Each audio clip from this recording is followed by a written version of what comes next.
Are you satisfied with your understanding of sustainability? If not, like me, imagine a journey together, a pluralistic one, with innovators, startup, academia, NGO, all together looking for solution to the greatest challenge of our time. I'm Samuele Tini, and this is the Sustainability Journey. Welcome to another episode, and today we are going to the practical side. Many people, they sent me messages and asking, okay, very nice, we know the broad framework, but how I can work a sustainability strategy, how I can do. And then I'm pleased to have a practitioner have an extensive experience working with one of the big consulting firms, and that has now joined us in the podcast. Welcome so much today to Eyad Abotteen. Thank you, Eyad, for being here with us. Thank you very much, Sam, for having me. Eyad, what is your sustainability journey? Who is Eyad? So I'm a chemical engineer originally, and I was like after my graduation, as a typical chemical engineer would aspire or would want, is to work with like the big chemical processing plants or big oil and gas plants. And luckily, I did manage to work with BASF, which is a very large chemicals manufacturer back in Saudi Arabia. I worked with them for almost 3 years. And then, like while I was working with BASF, I always had an interest in management consulting. Like I see that management consultants, they have a good exposure to different industries. They like really work with the decision makers and the top C executives to kind of develop strategies and really make things happen. So luckily, I managed to transition from working as a typical chemical engineering person or professional to working as a consultant with EY, which is one of the big four consulting firms. I started with EY working as a financial accounting advisory consultant. So it's not really something related to my profession, to my expertise. But in that space, they wanted someone with good process optimization, good, strong analytical problem solving skills, which is why, luckily, I managed to kind of secure this transition. While working with the financial accounting advisory services within EY, I got also exposed to another service line, which is the climate change and sustainability services. And, like working with a multidisciplinary organization, I would say that kind of like provides a lot of services in different professions. I managed to kind of like show my interest in moving to sustainability and climate change. Since I found that it was more related to my kind of background and technical knowledge. When I started working as a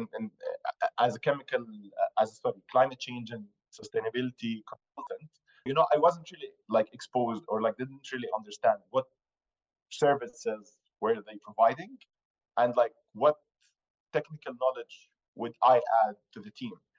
So, my first engagement or like my first project with EY was to develop the first of its kind or like a sustainability report, first time sustainability report for a leading energy company.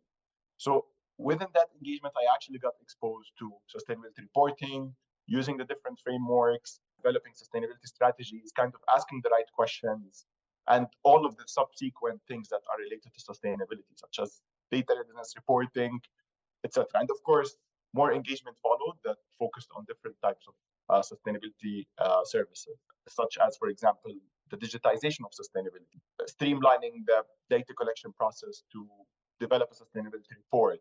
Now, so like this was mainly like my types of engagements while working with Y.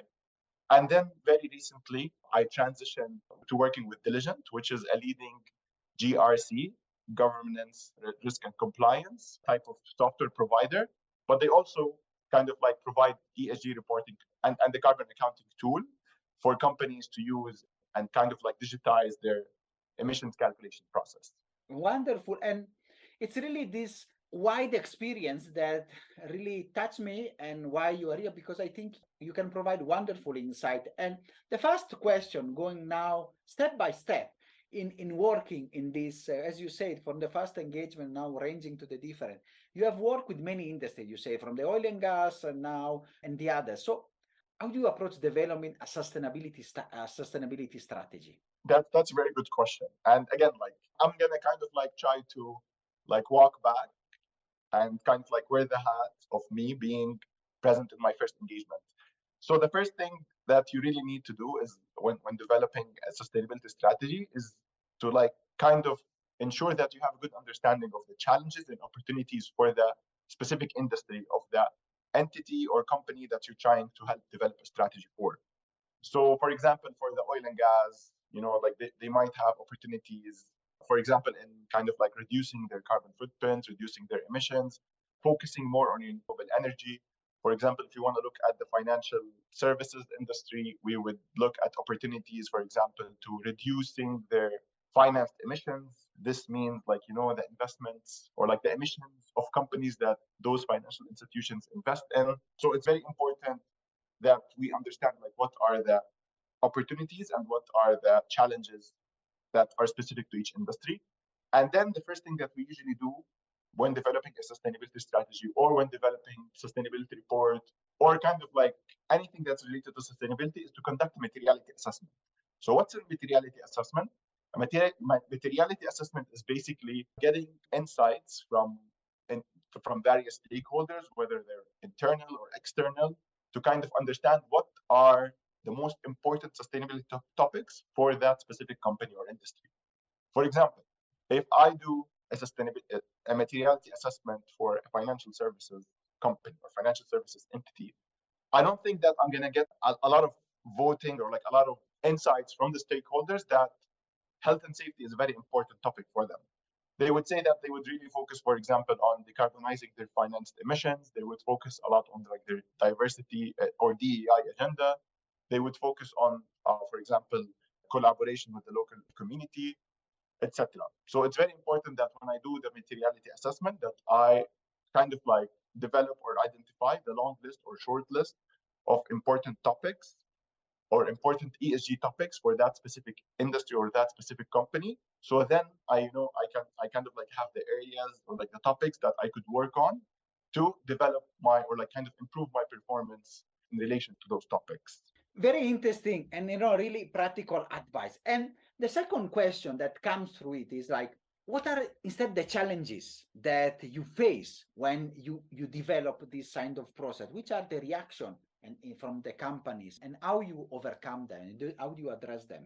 Mainly the challenges when talking specifically about a sustainability strategy or an ESG strategy, the main challenge we face is like the knowledge and kind of understanding of the different sustainability topics and areas.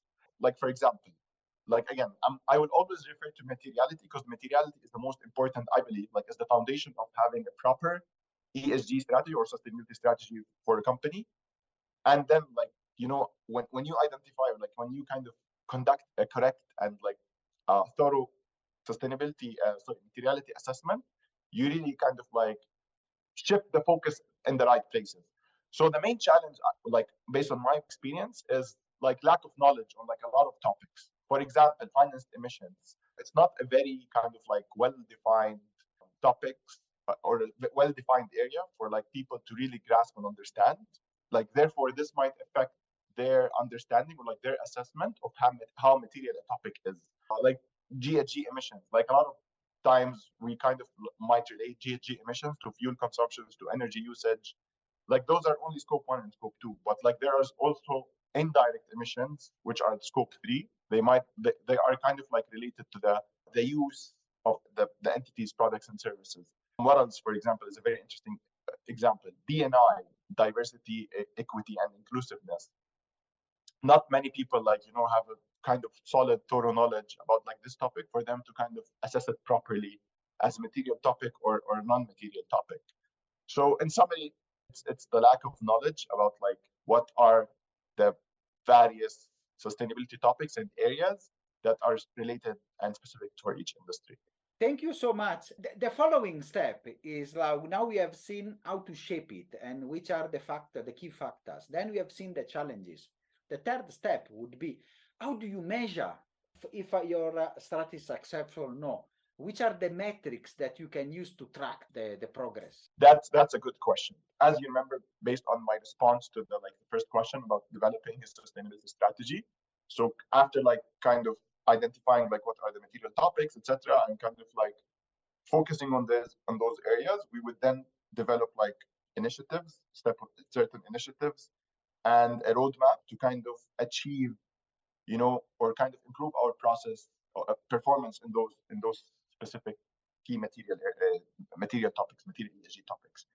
Now, what would the specific metrics and KPIs be? When developing such strategy, we could always refer to the global frameworks that kind of offer specific KPIs or specific metrics for each material topic. For example, SASB is a leading framework in sustainability reporting, and they also have something called the sector materiality, or based on the best practice, based on inputs from Fortune 500 companies or the largest companies by market cap spread across different markets.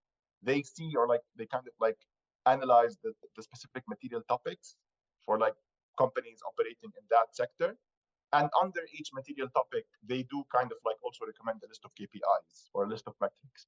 For example, looking at emissions and energy, you might find in the in the SASB materiality standard that they recommend or they advise companies to report on their direct emissions, scope 1, scope 2, the percentage of renewable energy used, the percentage of products that contribute to renewable energy. So in summary, setting the right metrics and targets, we usually refer to those the global frameworks. Or when also working with an entity, we might also kind of look at the leading companies or the best practices of how leading companies are, or what type of information are those leading companies disclosing. And again, when we are discussing and seeing, I'm sure some people from the audience might say, okay, very interesting, the frameworks and the KPI, but I know you have been bread and butter with them, discussing and taking it, using it. So can you explain a bit, since you work with many of them, the GRI, the SASB, can you explain what are those frameworks, how they are used? I'm going to give you a very interesting example. So we have financial reporting and we have non-financial reporting. And as a company, when I want to kind of develop my financial statements, I don't just go on Excel and just report for example, my profits, my assets, my liabilities, etc.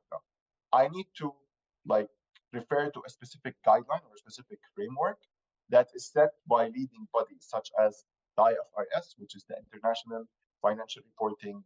There are certain leading kind of entities or leading regulatory bodies that set the guidelines for financial reporting, such as IFRS and GAAP, which mainly focuses on the financial reporting standards in the US and North America. Similar to non-financial reporting, which is mainly sustainability reporting or any kind of disclosures that are not related to finance, you also have those global frameworks and regulatory bodies that kind of set the guidelines for companies to develop a standardized or kind of semi-standardized non-financial disclosure.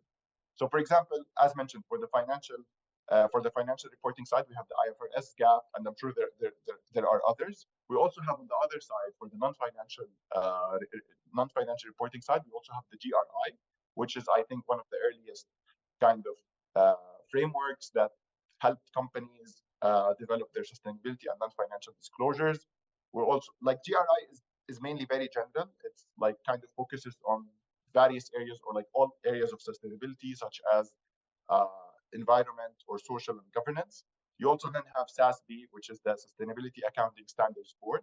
And from its name, accounting, SASB kind of looks at it more from a financial perspective. You also have the TCFD, which is the Task Force for Carbon Financial Disclosures.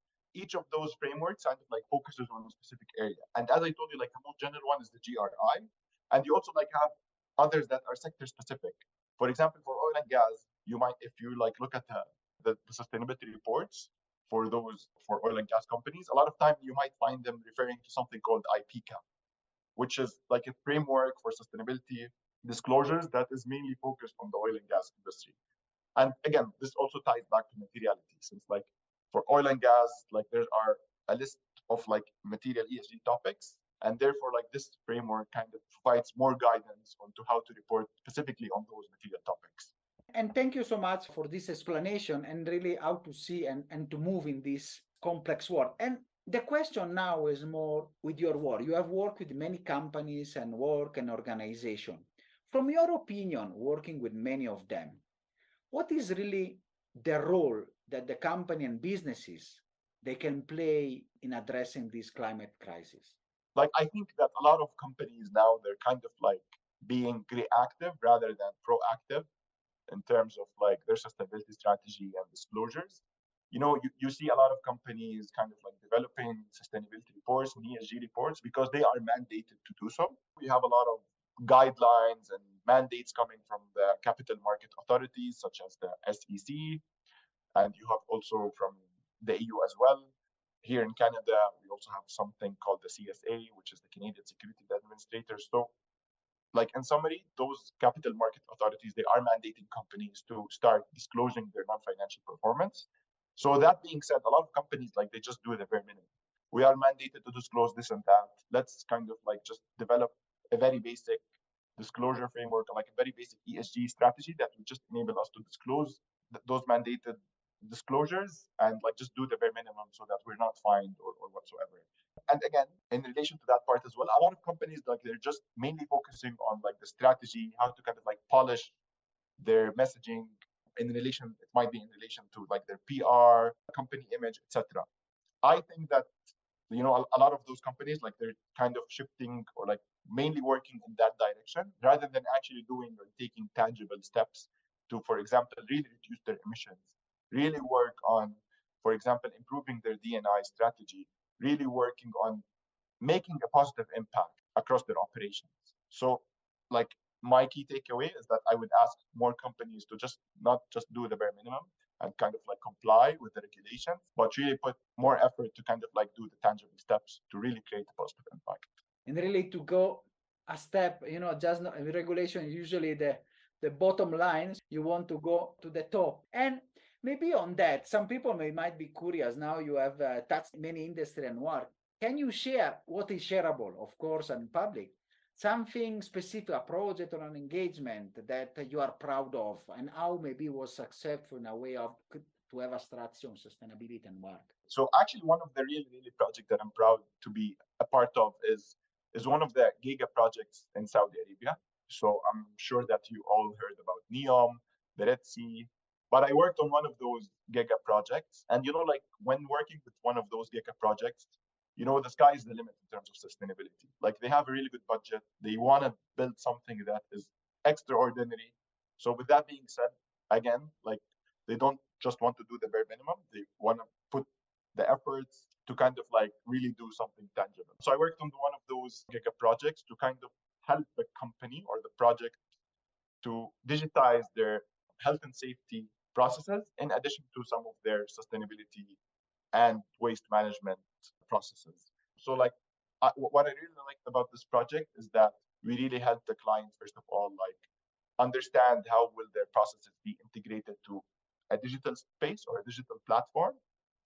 So with that being said, we really had to be like knowledgeable about their processes and like kind of do our own due diligence to see like if such processes were to be integrated to that digital platform, like will certain problem arise, will like do we need to do some certain modifications? This kind of like really gave me an idea of the tech side of ESG and sustainability. And again, that we were also like kind of like looked upon as the subject matter expert in understanding like their processes and how they would be integrated to that digital platform. And again, we also like had to think a step forward and identify problems before they arise to make sure that the problem or like the software was running smoothly without any problems arising in the future. And we hope really to see that these starting from scratch and from emerging markets, they are really, based with a step on towards sustainability. And looking from your observatory now, you have been working, in the Saudi, in the Middle East space. Now you have moved now to the Western Hemisphere. I want to ask, how do you see this field of sustainability, ESG reporting evolving in the coming year? Of course, you said we are now not just regulatory compliance. Do you see companies going to leap and going to a step forward, or it will be just need the push of regulation to go higher and higher to force them a bit? In the short and medium term, I think that like new regulations would still be like the main driver for companies to establish strong and thorough sustainability sustainability and ESG disclosures. But I think like the good thing is that a lot of those mandates and a lot of those regulations, they're becoming more and more kind of mature. and specific in the things that they ask companies to do. So, like if you look at the new upcoming ISSB climate regulations, or they're still not in the final draft, but like if you look at the current draft regulations, you would see that they would want companies to like report a lot on their climate strategy and climate risk quantification, and again like really set tangible targets for like reductions or like going net zero. So like I don't think that the current sustainability disclosure practices would like be sufficient to respond to the upcoming regulations. But again, this is from one point of view, is that there would be a lot of regulations kind of mandating companies. But again, we also like see strong investor focus really requiring companies to kind of like have a thorough and robust ESG strategy, and like a clear and tangible, I would say, reduction targets, or like whether it's reduction or anything that's related to sustainability. And like those investor or like stakeholder focus would really force companies to like not just only do the bare minimum, but kind of like force them to know, like start putting tangible steps to report more and do more. And finally, I think that a lot of companies they're kind of like they're realizing positive dollar value with sustainability initiatives and sustainability reporting. So the more that they do in the areas of sustainability and ESG, the better the returns. Whether this could be translated, for example, to like less, I would say less expenses. It might, for example, lead to like a higher turnover rate amongst employees. More talented people might be leading, joining your organization, for example, because like you really take care of your employees, or like you have a good D&I strategy, or anything of that sort. So this would lead to kind of like positive value for the company. You can see the ladder that the companies and the work they are working on. I know we will talk a lot, but now I want to, we need now to wrap up and trying to go towards the end of the episode. But I want to ask you some few questions that really touch on your experience and your background. You have a very diverse background, and you have worked in one area which is really crucial, especially I think for in the global sustainability and climate change challenges, the Middle East and especially Saudi Arabia. What are your thoughts about the region role in this area? What contribution and maybe what processes do you see to change the traditional, let us say, reliance on oil and gas, and how this is can shape also the way we go about our crisis? As we know, I think that the Middle East region, specifically the Gulf region, like they are like leading suppliers of oil and hydrocarbons to different or several parts of the world. So I think that the Middle East, they have a crucial role to play in kind of like decarbonizing the value chain of oil and gas and hydrocarbon processing, which includes like processing the hydrocarbons, storing them, and also transporting to the different parts of the region. Since like they are the leading, or like one of the leading suppliers of hydrocarbons, if they successfully kind of like decarbonize or like reduce the carbon footprint, this would, you know, translate to a great reduction in hydrocarbons and emissions, because like, they make up a really big portion of the oil and gas, or like the supplied oil and gas to different parts of the world. We can see those initiatives being translated in like the national strategies of a lot of companies. For example, the UAE and Saudi Arabia, they both have net zero strategies for their country. They aim to become net zero, I think, by 2050. We see a lot of like the renewable energy projects also being established and commissioned in that region. I think, for example, Morocco, they have one of the largest solar farms.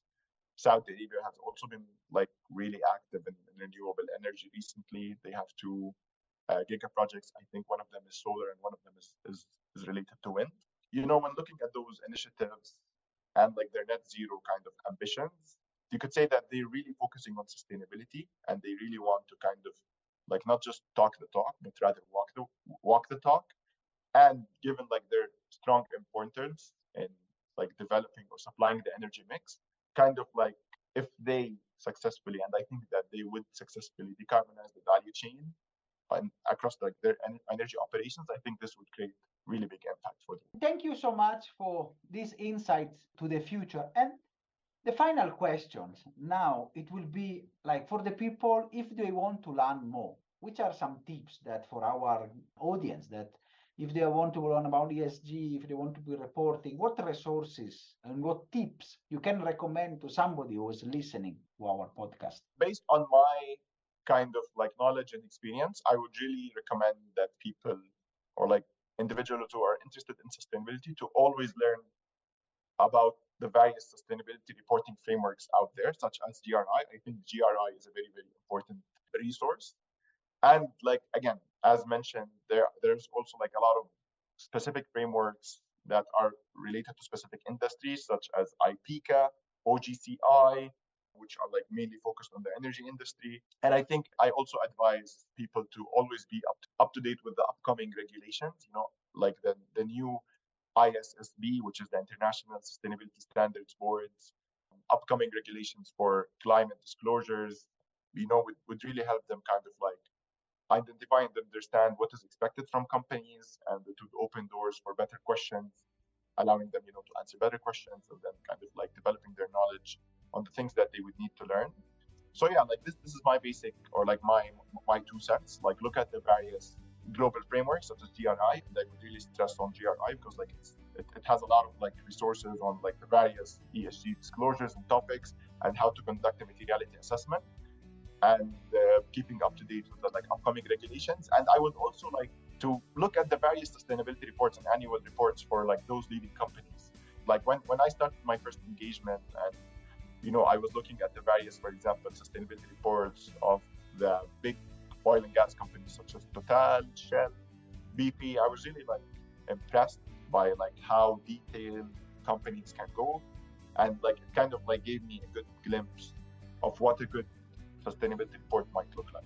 Thank you so much. I think this is the step. Learn and try also to upskill yourself. And this is also why, with our podcast, we are trying to give and share this type of experiences and from different change makers around the world to really help the people, understanding better and walk this sustainability journey. So I want really to thank you so much, Eyad, for your wonderful episode, full of practical and very useful insight. And really like when we go hands-on and see they are putting our hands with the hammer and the tools to see how we can do a proper sustainability strategy.